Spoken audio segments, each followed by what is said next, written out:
Well, hello, wonderful primary PE teachers. I can't believe it's already time for Unit 4. Like, wow. So, but here we are, getting ready to start thinking about Unit 4. So, hopefully, some of y'all have already seen it posted on Blackboard. This time around, I went with fourth grade, which transdisciplinary theme is how the world works. And now you're thinking, oh my, how is that going to work with PE? Well, very similar to what I did last unit. We're going to be looking at an inquiry into the natural world and its laws, the interaction between the natural world, physical and biological, and human societies, how humans use their understanding of scientific principles and technology advances on society and on the environment. Okay, now that I've read that to you, and that's a mouthful, let's talk about how we're going to relate this to primary PE.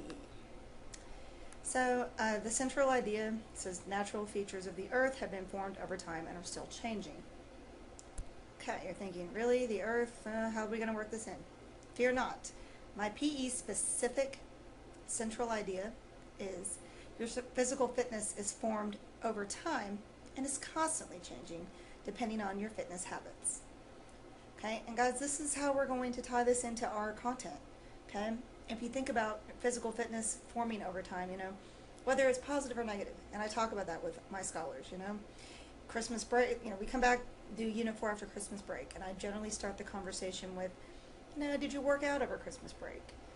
A lot of times I get, yeah, I did, coach, but, then you get some that are definitely honest with you, and then, no, I sat around and watched TV, I play video games, whatever. And that's when you can start having those very authentic conversations about, well, you've lost some fitness, and that happened over time, so it's going to take time to get it back and get in better shape. So the summative assessment on this one is very similar to the summative on the last one. What I want to kind of have them do, around this time, I generally work on jump rope. I know some of y'all do jump rope for heart as well.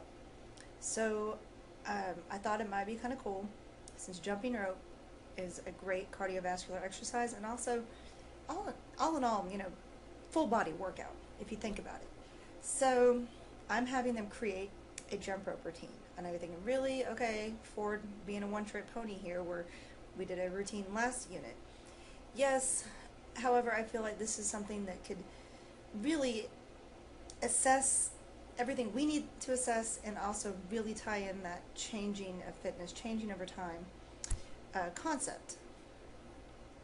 As part of the jump rope routine, scholars will write reflections before, during, and after the performance of the routine. These reflections should be showing the changes in the scholar's fitness levels over time due to the preparation for the routines. Because we know our kiddos, they get excited, this is fun, they're doing something, performing something, they're creating, this is cool, but the whole time, if they're actually working on it, they should be improving their cardiovascular fitness as well as just overall fitness levels. So that's kind of like the sneaky part of it, if you will. I have the jump rope routine rubric here. Guys, I don't want to read it to you and insult your intelligence. However, it's just very standard. I did 4 sections, 25 points apiece to get 100%. Keeping it pretty simple, and definitely throwing in that stuff that goes in with the central idea, but also throwing in there are the stuff we need to know that they can do. Have they mastered the skill of jump rope? Are they using the feedback we're giving them? We tell them, I don't think you should do double unders because you keep falling, and they continue to do it, what have you. So tying in all those things that we know we should be with our assessments, but also making sure that our scholars are mastering these skills. Okay, so our key concepts that we're looking at, that we are going to demonstrate proper form when performing the exercises, and that goes into just basic jumping rope, skipping rope, and if your scholars are able to do things such as double unders, crisscross, that they're doing them correctly, that it's done with proper form and not halfway done, trying to double under and falling down, that sort of thing. Causation, being physically active, will cause you to have more energy and will help you live a healthier lifestyle as you get older. Okay, kind of goes without saying, but we need to be sure we are being implicit in stating it. And of course, change, being physically active, will help you to grow stronger and change your body makeup and outward appearance, and also health and fitness levels. Related concepts: transformation. We can transform our bodies through physical fitness. We must have good physical fitness to sustain ourselves through life. And these key concepts and related concepts are something you want to spiral in as you go through this unit, because we really want scholars to leave our classes understanding that not only does your fitness change throughout time, but if you want to keep yourself healthy, that it all builds on each other, and they're building foundations for fitness right now. And again, goes back into that sneaky, they're working on a fun routine, they're creating something, but they are getting a cardiovascular workout in every time they practice that routine. They are building a fitness foundation every time they practice that routine. So, the good old lines of inquiry. Straight from the POI, conditions that cause reversible and irreversible changes in materials. So, how I tie this to our content is that we can determine our own level of fitness and health through our level of activity and lifestyle choices. The results of those choices can be reversible depending on what choices are made. Okay, and then I went very positive there, but you can definitely go to the dark side and talk about that, the irreversible part. And that if you let it go too far, there's going to be some things you cannot reverse, whether it be from smoking, constant poor food choices, what have you. So definitely, and this is a great way to pull in some research and, have kids look at the effects, long-term effects of, good fitness habits and poor fitness habits. We can change our physical fitness for the better or worse through our actions and choices. And again, I know it seems like I'm, repeating myself, because really it all spirals in. It all comes down to those fitness foundations.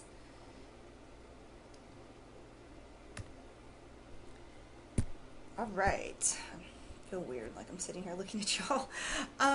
So the provocation for this, I generally will have with my older kiddos is have them take their pulse before class starts. I've already taught this skill on how to, get their heart rate and all that.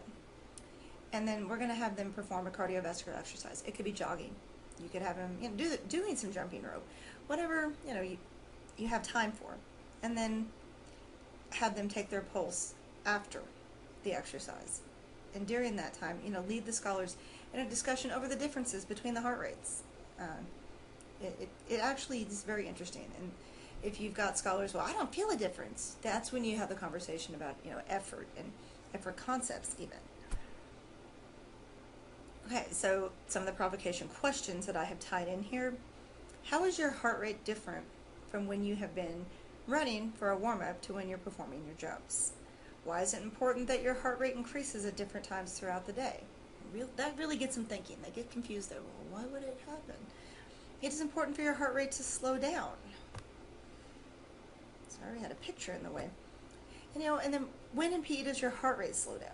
Because, they say, well, my heart rate never got up. But, in some cases, I think that they do realize their heart rate went up, but it goes down so quickly, and that's when you can talk about the varying levels of fitness in different people.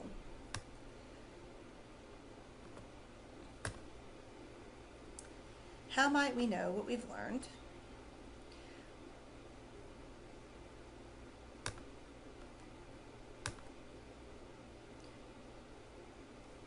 Trying this to see if it helps a little bit. How might we know what we have learned? And so this is one thing that I do for formative assessments, is just looking at the observation, or making an observation, looking at observations. Sorry guys, making an observation. As you should, of course, be monitoring the scholars as they're doing these, working on these skills, and working towards mastery on these skills. So you want to have them engaged, in practice on the tumbling mats, the balance beam, and of course with the jump ropes. And all of this is leading up to, the jumping of the rope and having, and looking at how they do that. And if they're just kind of halfway doing it, you definitely can tell they're not getting their heart rate up, having those conversations. These are formative assessments. You're looking for mastery of the skills, but you're also looking for mastery of this idea of, their body and fitness changing over time. And we hope for the better. But you can, of course, tie in that negative piece if you do see scholars that are not really putting forth the effort and talk about, those irreversible effects. Possible ways of assessing student inquiry in the context of the lines of inquiry. So I just talked about you can have the discussions, having the observations. Just remember, when you observe scholars doing anything within your class, provide that feedback. If you can, immediate feedback in the moment, especially with its skills. If it's in reflections, I would, just you don't need to mark up. I know it's PE, we have a ton of scholars. So I don't think it's important so much to mark it up like you're, an English essay or something.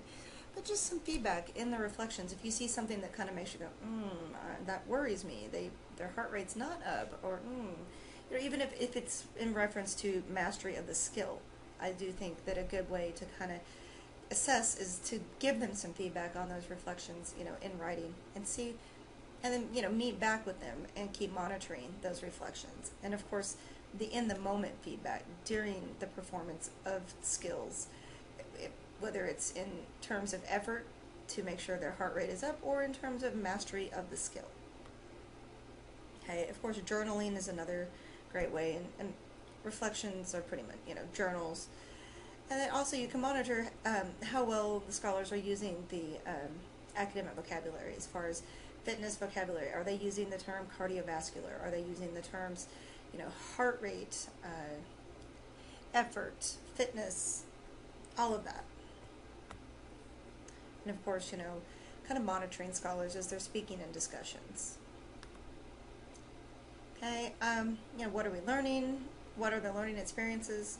This kind of goes back to definitely, we want to have that journaling. And I know it's a pain to get them to write in PE sometimes. We don't have the space, we don't have the desk, you name it. But if you can stomach it, if you can get it going, it's worth your while, because you can definitely gauge a lot of their understanding, and two, they're also going to be more honest in those reflections when they're writing it down than with you in discussion. And if you think it's an effort situation, they're just not trying, and then you see in the reflection, no, I really don't understand how to do this. I'm afraid of getting hurt while doing this. I ran across that with the tumbling unit. The scholar was being reluctant. Are you scared? No, I just don't like it. No, they were afraid of getting hurt and didn't understand how to tuck their head, protect their neck, what have you. So that's also, looking at these reflections in these journals is a great way to kind of gauge where your kiddos are in every aspect of it. Our transdisciplinary skills, we've got self-management and communication. And guys, I'm not going to talk forever about this, but self-management, if they can't manage themselves when working with equipment like jump ropes, we all know those jump ropes, depending on what kind you have, can turn into whips in a hurry. So it's just about managing themselves and understanding how we respect ourselves, each other, the equipment, and then of course communication. They are going to need to communicate through these journals, through these reflections, through the discussion. All of those things are helping us assess. And of course, the learner profile attributes, I chose inquirer, risk taker, and principal. Principal goes back to that concept of self-management. They know what they're supposed to do when they're in class. They know they should be principled. So we need to, just keep making those reminders to them, verbal, and, sometimes I think if you can see that we're straying in behavior, you could even put some written feedback on a scholar's journal. Risk taker, of course, the skill of jumping rope is foreign to a lot of our scholars. So they are going to be risk takers in the sense of just trying to do this. And you're going to have scholars that are reluctant, and it's going to take some time and some patience to get them to even try to be enough of a risk taker to try, because they're embarrassed. Let's be real, it is difficult. And of course, an inquirer, we want them to think about, well, what is it that I do to make my fitness good or bad? And that idea of being an inquirer is going to come out most in our reflections and our discussions. So you really want to kind of tap into that and pay close attention to, are they are they making these inquiries? Because if not, if they're just arbitrarily writing, well, okay, my heart rate was high, they need to be thinking, well, my heart rate was high today, but it wasn't last time. What did I do differently? You want them to make those connections. So our attitudes are, of course, commitment, confidence, curiosity. We want them to be curious. Well, if I do this, what will it do to my fitness levels? Well, I should try this different exercise, what have you. And confidence, we want them to exhibit confidence in all activities. There needs to be a great, like I mentioned, a great deal of curiosity going on amongst their classmates in respect to their progress with the cardiovascular fitness. All scholars should be committed to safety, and I believe I left that off the list, but safety is huge. So following the rules and just having that commitment to being, honestly, just being principled through the situation. And I realize I repeated myself there, so I apologize, guys. But in all honesty, this whole idea of being committed to safety, following the rules, and committed to just doing the very best they can. The equipment you're going to need, if you do tumbling mats, which I know you're thinking, well, this is with jump rope.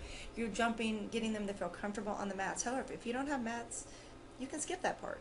I do the same thing with the balance beam. I have a very low beam. It's a foam. I think a lot of y'all have seen it. It's a low beam. It's made out of foam. So that idea, if they jump on and off that beam, they're not as scared to try to jump the rope. And of course, you need jump ropes. Scooters is also a great way to get them to work on balancing. And then, of course, music for the jump rope routines. But again, for this particular unit, if you don't have the scooters, you don't have the beam, the balance beam, or the mats, if you've got jump ropes, we can make it work. And just reach out to me. I can talk to you a little bit about how to build up to that, so they're not, some of your scholars aren't overwhelmed with the idea of jump rope, ahead of time. Well, and guys, of course, be sure you're honest in your reflections when you start reflecting on your planner. Sometimes it's hard for us as educators to think, man, I don't think that went well. We want to kind of, this would happen and that happened, but just be honest. Nobody's here to judge you. You would just really think about how it went, and if it went really well, why, and what went well, and how, think, reflect for next time. Well,